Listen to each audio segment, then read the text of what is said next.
Nasir syntax group নির্বাচন পথে পথে।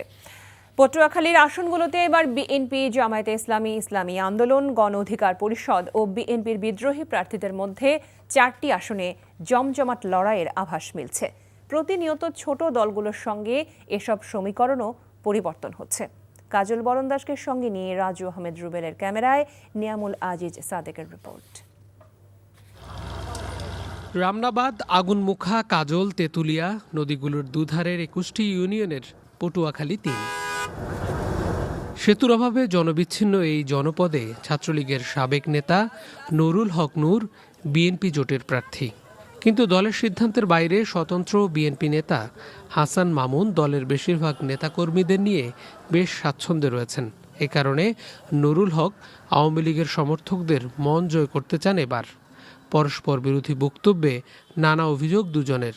মাঠে কিছু প্রতিবন্ধকতা সত্ত্বেও আমরা তারেক রহমানের প্রতি আস্থা রাখতে চাই এবং আমাদের বিশ্বাস যে আগামীতে বিএনপি যদি জয়ী হয় তাহলে তার গুরুত্বপূর্ণ মিত্ররা না জিতলেও তাদেরকে মন্ত্রিসভায় কিংবা গুরুত্বপূর্ণ দায়িত্বে এটা তারেক রহমান রাখবেন। এই উন্নয়ন বঞ্চিত গলাচিপা 10 মিলিয়ন মানুষের উন্নয়নের নতুন পরিকল্পনা নিয়ে আমরা মানুষের কাছে যাব এবং আমার দৃঢ় বিশ্বাস যে মানুষ আমাদের বক্তব্য গ্রহণ করবে। পটুয়াখালীর 3টি আসনে ত্রয়োদশ জাতীয় সংসদ নির্বাচনের সমীকরণ বেশ জমে উঠেছে। এখানে বিএনপির প্রার্থী যেমন আছে, তেমনি জামাত এবং বিদ্রোহী প্রার্থীর ভিতরে এক ধরনের ত্রিমুখী লড়াইয়ের সম্ভাবনা রয়েছে। এর পাশাপাশি কোনো কোনো জায়গায় জামাতে এগিয়ে আছে, কোনো কোনো জায়গায় বিদ্রোহী প্রার্থীও এগিয়ে আছে। বাউফল উপজেলা নিয়ে পটুয়াখালীর কয়েকশো বিএনপি নেতাকর্মী জামায়াতে যোগ দেয় এ মাসে, যে কারণে আওয়ামী লীগের দীর্ঘদিনের দুর্গে জামায়াতের শক্ত অবস্থান। বড় সমাবেশ ও শোডাউন করে সে বিষয়টি আরও স্পষ্ট করেছেন ডক্টর শফিকুল ইসলাম। মানুষের গণজোয়ার ব্যক্তিকেন্দ্রিক আছে যা, তার চেয়ে বড় গণজোয়ার হচ্ছে তারা একটা পরিবর্তন চায়। 10 দলীয় ঐক্যের না, এটা বাংলাদেশের 18 কোটি মানুষের ঐক্যের জোয়ার তৈরি হয়েছে।